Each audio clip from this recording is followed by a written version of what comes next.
So two things we're about to find out. One is if this wine is good, and two is if I'm in frame.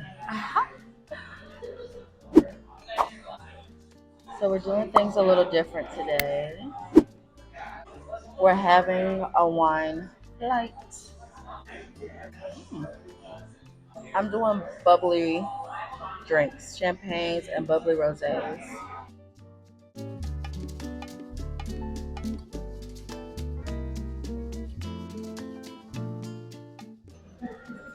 Want a bite? Oh my god, that is delicious. So trying it with the rosé first. Eh, that's all right together.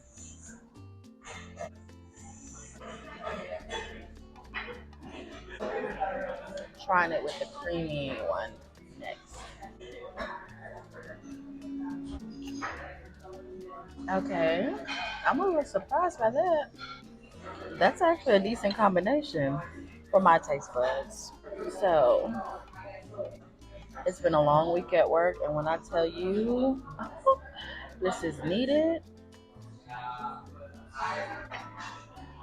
between training all the new hires, business slowing down, and then still dealing with the aftermath of my car accident, I am spent. A wine flight is something you can get at a restaurant when you want to sample wines and not commit to one and still pretty much pay the same price. Or if you kind of want to do a wine sample that isn't so formal, that's what a wine flight is for.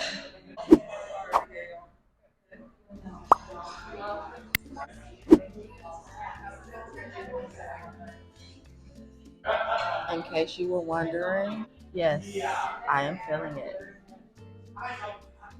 Even though a wine flight is a bit of an indulgence, usually you don't get either more than one glass of wine, so they'll pour you about 1 to 2 ounces. Glass by itself of one type of wine is usually about 5 to 6 ounces, or they give you a little more, so they might give you like maybe 3 ounces. But usually, each pour of the wine flight doesn't equal more than a full glass of wine.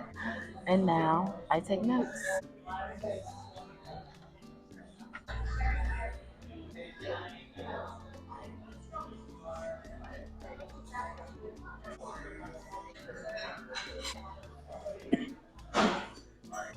I literally just choked on that wine, and my eyes are watering now.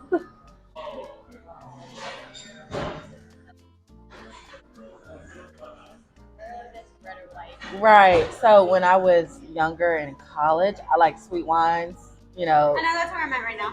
Oh, That's okay. why I feel like every Yeah. time I say I like sweet wines, people are like, it's because you're young. Okay. Yeah. Now that I've acquired a taste, yeah, like I said, this pairs well with the pot stickers, but this Brut here that I started with, I was like, ooh, I like this like by itself. And yeah, that rosé, the rosé paired with the pot stickers, Yeah. but by itself, I was like, ooh, I like that. Like I tasted it first and I liked it, but with the pot stickers, I was like, it kind of competed. Anyway, girl, as you can see, I drink a lot of wine. No, that's okay. I love hearing feedback. Yay, thank you. I'm a chocolate girl. Now, usually chocolate and water go good together. I know it's weird. People usually like chocolate and milk, but today we're going to see which one of these wines pairs best with the molten lava cake. This was the creamy one. That's all right. Or that. That's all right.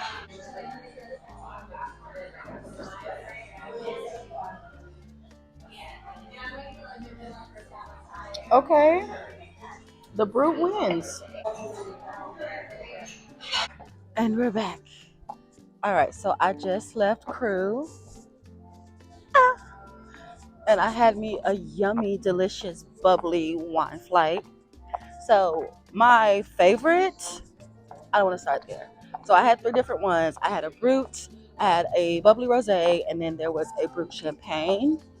The Brut champagne went best with the lobster and shrimp pot stickers.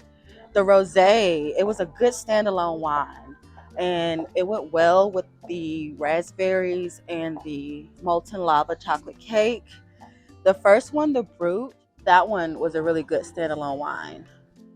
The creamy Brut though champagne, that one is definitely for people with an acquired taste because most people don't like creamy wines, or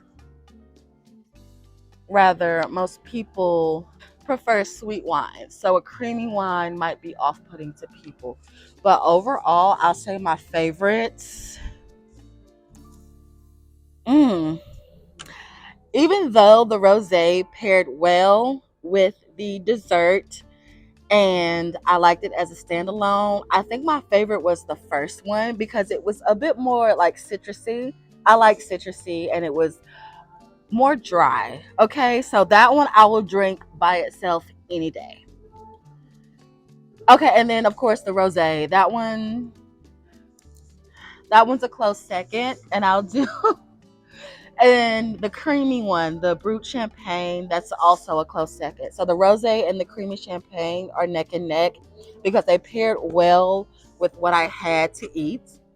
And then the rosé by itself, it was